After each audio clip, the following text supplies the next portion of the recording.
day for the people of Alberta and for all of Canada. The last 10 years have been an extremely difficult time for hundreds of thousands of Albertans and their families that directly or indirectly rely on and make their living from a strong and vibrant and growing Alberta oil and gas sector. These Albertans are mothers and fathers and young people working so hard to put food on the table, to pay for hockey and soccer fees, and to save for the down payment on their first home. These are also small business owners that too often have found themselves as well in their business working very hard to build due to a regulatory environment that has made it almost impossible for them to succeed. And more broadly, the last 10 years have left hundreds of thousands of Albertans skeptical and oftentimes questioning the long-term viability of our nation as we watched its deliberate phase out of our province's most valuable asset, leaving it trapped and wasted in the vast oil sands of northern Alberta, and with it, innumerable lost investment opportunities and tens of thousands of lost jobs. These were dark times, but in those difficult circumstances, Albertans came together, as we always do, to raise our voices and use our ingenuity to find a way to overcome the challenge. We fought and won in the courts of law. We fought and won in the court of public opinion. And we fought because we had to, because that's what Albertans do. We always fight very hard for this province that we love so dearly and for its incredible people. But Albertans are also proud and loyal Canadians. We don't fight for the sake of fighting. We don't look for conflict when there's an opportunity for peace and prosperity. Albertans are happiest when we are hard at work getting things done, solving problems, creating opportunities, building our province and our country. That is when we are truly at our best. However, in order for Alberta to find its way to prosperity within a united Canada, we need the federal government to partner with us instead of fighting against us. Now, Prime Minister Mark Carney and I may not always agree on everything, but we do share a few key beliefs. We both know that Canada can never reach its true potential as a global energy superpower without a strong and thriving Alberta energy sector at the center of that effort. And I am pleased to say that this Prime Minister has made it clear to me that he is willing to work with me and Alberta's government to accomplish that shared goal. And that, my friends, is something that we have not seen from a Canadian Prime Minister in over a decade. And it is my firm belief that Albertans from right across the political spectrum, whether they be staunch federal Conservatives or Liberals or New Democrats or something else, they expect me as their Premier to partner with this federal government to seize this long-awaited opportunity for our province. I've spoken at length about the need to build more pipeline infrastructure, to export more oil to hungry Asian markets, and to diversify our customer base. I have repeatedly stated how critical it is to reform a broken regulatory environment that is scaring away investment and demoralizing our energy entrepreneurs here at home. And I have asked repeatedly for the federal government to cease their attempts to throttle our energy industry, repeal or overhaul their 9 bad laws, and work with Alberta to grow our energy sector for the benefit of the entire country. And today's agreement is the first step in accomplishing all of these critical objectives and unleashing the power and promise of Alberta's energy sector in a way never seen before in this country.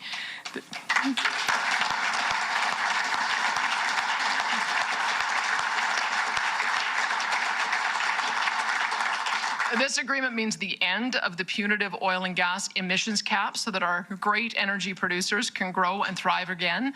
This agreement means the immediate suspension of the federal net zero power regulations in Alberta, which had placed our electrical grid at a very serious risk of failure and limited any hope of substantial investment in AI data centers and applications development. This agreement includes a clear path to the construction of an over 1 million barrel per day Indigenous co-owned bitumen pipeline to Asian markets so that our province and our country are no longer dependent on just one customer to buy our most valuable resource. This agreement also allows for needed adjustments to the tanker ban when the new pipeline to Asia is approved by the Major Projects Office, as well as amendments that will ensure our companies are able to advertise their environmental leadership and efforts throughout the world without a fear of penalty. And this agreement also means that Alberta will be a world leader in the development and implementation of emissions reduction infrastructure, particularly in carbon capture, utilization, and storage. Alberta has a unique opportunity to show the entire world that the solution for reducing emissions does not entail capping productivity, growth, or innovation in oil and gas development. Rather, it is to leverage the profitability of the oil and gas sector to invest in the very technologies that will revolutionize all industries in their effort to reduce emissions globally. This agreement means Alberta will work with our federal partners and the Pathways companies to commence and complete the world's largest carbon capture, utilization, and storage infrastructure project. It will also make Alberta heavy oil the lowest intensity barrel on the market and displace millions of barrels of heavier emitting fuels around the globe. This is Alberta's moment of opportunity. Our opportunity to show the nation, as well as the entire world, that resource development and emissions reduction can not only coexist, but can actually complement one another for the benefit of billions of people around the world. Alberta is willing to take on and conquer the challenge as partners with the federal government. Now, I need to be clear, the government is just, this agreement with the government is just the first step in this journey. There is much more hard work to be done. Trust must be built and earned in the partnership as we move through the next steps of this process, whether that be working with the federal government to prepare our bitumen pipeline submission for the Major Projects Office, or putting together the final elements of a carbon pricing agreement that will be implemented through the province's tier program that balances competitiveness with accountability for heavy emitters. And although I am not blind to the fact that the people of Alberta have had the rug pulled out from underneath them too many times to count over the past 10 years, I also know that a new relationship and a new beginning needs a starting point grounded in good faith. And today, I hope, is that new starting point. So I do want to thank the Prime Minister.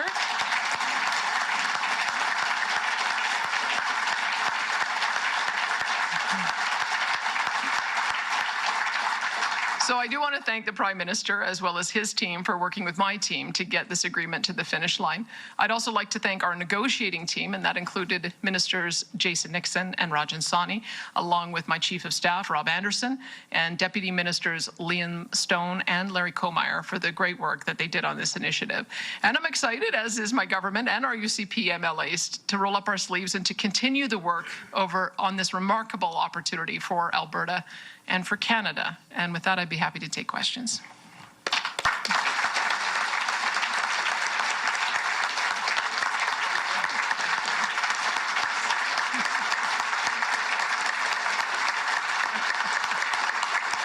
Thank you. Thanks so much. Now, I think Sam Blackett is somewhere moderating questions. Oh, there he is. Yes, we'll now start the media Q&A. We are tight in time today. We'll be taking one question, one follow-up per usual. Please state your name and outlet before asking your question, and we'll start off at our mic in the room. Go ahead. All right, Heather Yurix-West from Global National. Thanks for taking my question. Yeah.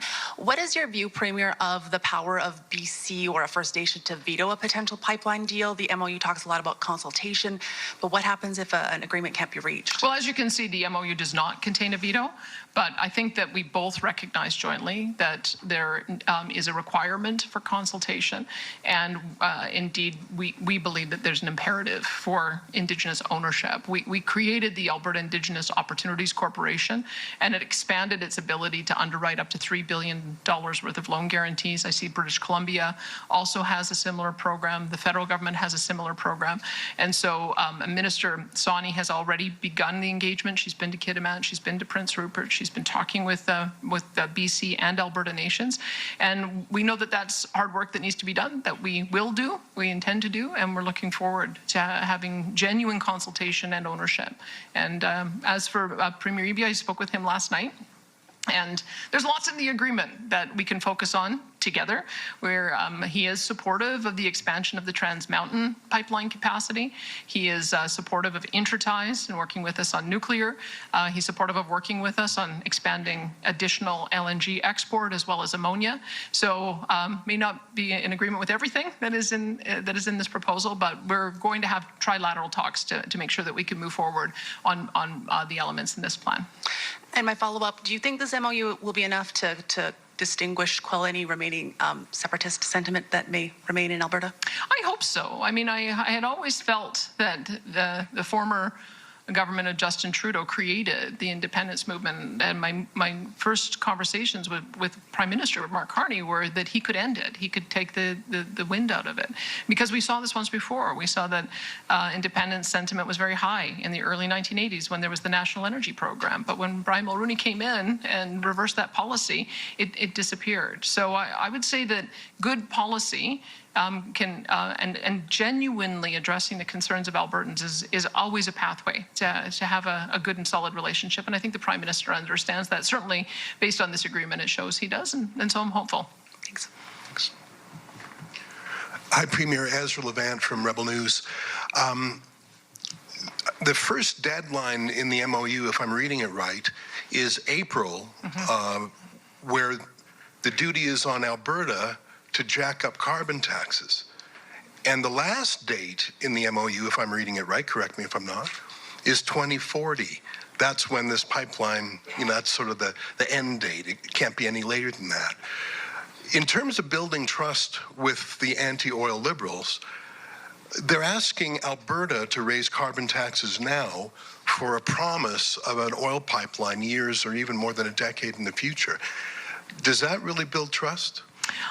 Well, you have to start somewhere. And one thing I would say is that we did have the Supreme Court of Canada rule on the federal government's ability to set a price on emissions. So the Supreme Court has ruled on that. It's part of the reason why we negotiated a stringency agreement that would have seen the carbon tax price go up to $170 a barrel by 2030.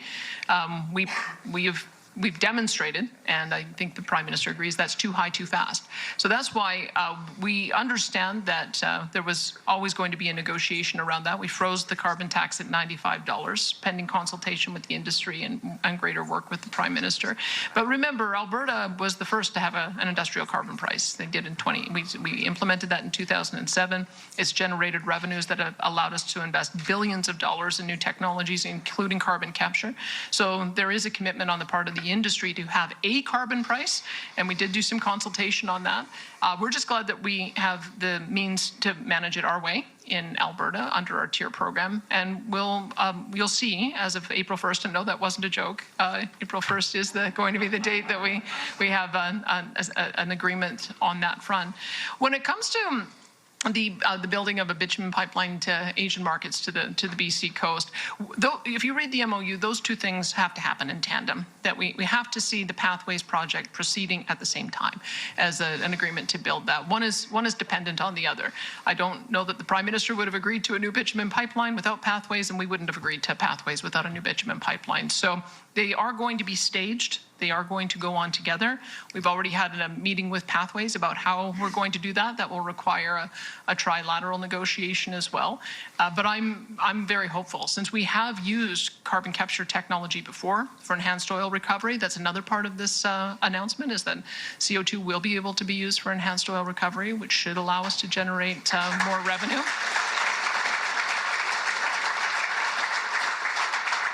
So I would say that you don't always get 100% of what you want, but we addressed 7 out of the 9 bad laws that I'd put on the table to, I think, what will be the satisfaction of Albertans. And I think that this will allow us to see some substantial investments. I mean, that's the thing about a peace deal. You have to make it with an enemy. So I suppose the fact that for a decade, his Glasgow Financial Alliance for Net Zero, it was about putting a capital strike on the oil and gas sector. Just a couple of weeks ago, he was asked about pipelines, and he said, boring. So is there anything, I mean, after a lifetime of attacking the oil patch, he was even interrogated by the U.S. Congress for an attempt to capital strike their oil companies. Is there anything the Prime Minister has said to you in private that you could share with us that would signal that his lifetime's work of attacking carbon-based fuels will somehow be put to the side? Like, I think he's just a slightly smarter version of Stephen Guilbeault. I think he hates the oil patch as his life's work. Is there anything he's said to you that make you believe that maybe he can be turned on this? Well, I'll start by by saying my joke has been that I would love for pipelines to be boring again. I would love for, no matter what party is in power, what level of government, that there wasn't sort of an overwrought response anytime anyone talked about building a pipeline. It's actually quite remarkable that we're talking about expanding uranium mines, building nuclear power plants, building new transmission lines through pristine areas, massive new mining projects, and not one of them has raised any ire on the part of any environmental group or anyone in the media, but there has been all of this ire raised around a pipeline. So I hope that we can make pipelines boring again, because it's just a way to get our product to the consumers who need it. I would say that, as you know, I was not a huge champion of carbon capture technology when I was in politics the first time. I wasn't. But I've seen with the passage of time, the investments being made and the fact that the technology works and we're getting better and better at it, and you can create a product out of it, including so that you can enhance oil recovery, I changed my mind. And so I would say that the Prime Minister, maybe in the past 10 years, it looked like wind and solar and batteries were going to be the ability to power industrial economies. I think the world discovered that's not true. With the Russian invasion of Ukraine, with the instability in the Middle East, everyone is having to recalibrate and rethink that.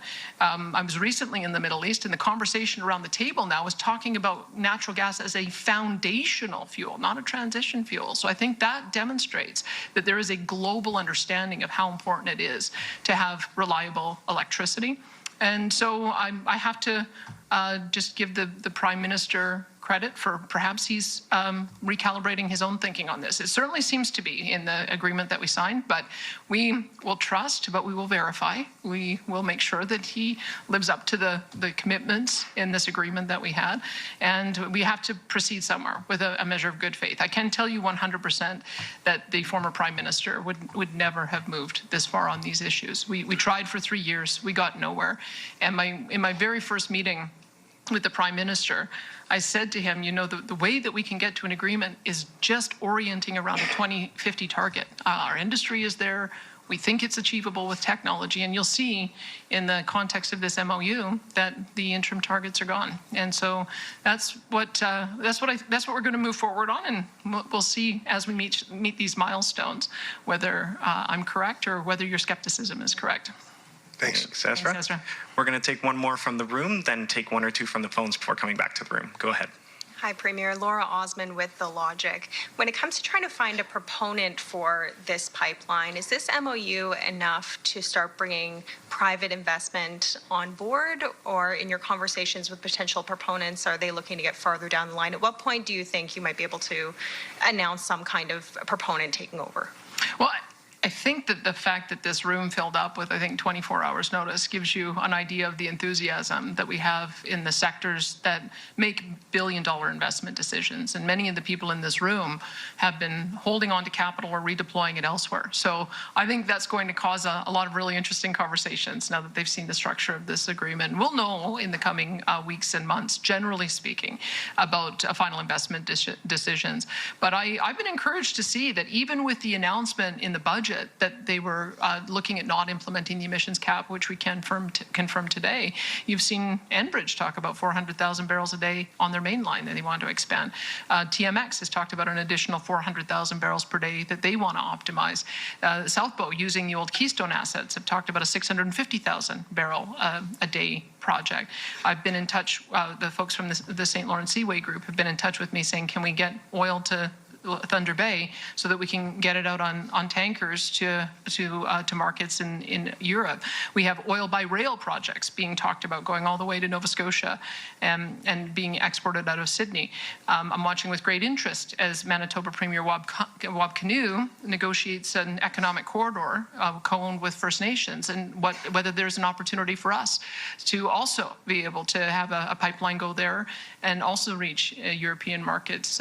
Doug Ford and I signed an MOU about perhaps having a spur line going to James Bay with a similar kind of model. So all of those projects are now going to be able to go ahead because there is not going to be an emissions cap on our production. And in the meantime, because I think our biggest opportunity is a new market, a new pipeline to get to markets in Asia, I'll be spending a lot of time working on that. So we have I think, 20 individuals at our table giving us advice from all of the big pipeline companies who have over 100 years, I think, of expertise, more than that, I think, combined in doing these kinds of big projects.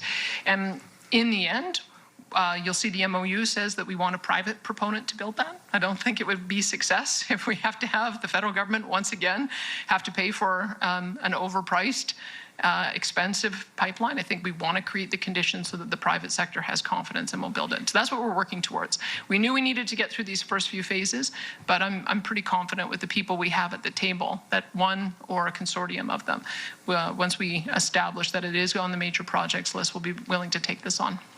You have mentioned that it's a long road. You still have to build trust. You've had the rug pulled out from you before. Pipeline aside, is the changes to the emissions cap and the clean energy regulations enough, do you think, to increase oil production in Alberta and improve the investment environment here? Well, I think almost certainly. The problem with the emissions cap is that, especially with the interim targets of 2030 and 2035, the only way to achieve that, because we wouldn't have been able to build the carbon capture utilization and storage or the fuel variety like nuclear, or have advanced direct air capture, the only way to achieve them would be to shut in production. And it wasn't just us saying that. There's several different reports that went out saying as much as 2 million barrels a day would have to be shut in by 2035. So we now have a longer time horizon to address the issues of emissions. We've a big change is that we're going to have a look at heavy oil on the basis of emissions intensity compared to other heavy barrels around the world. That is also, I think, going to be a major confidence booster.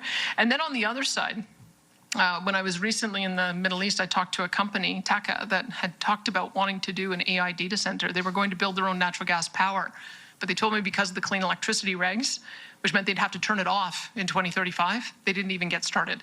And I have to wonder how many other projects of that nature didn't even get started because of the clean electricity regs. So now that there's an immediate suspension of that, there will, of course, be pending our agreement on what the tier pricing will be. But there has always been a carbon price on heavy emitters, and that included in the electricity sector. So I think we'll be able to give that injection of confidence. I guess we'll know in the coming weeks and months. Thank you. We have time for 2 more questions. We're going to go to the phones for one and then come back to the room for our last one. Operator, could you put through our first caller, please? Your first caller comes from the line of Ryan Kimilty from Toronto Star. Your line is now open. Yeah, good afternoon, Premier. Thanks for taking the question.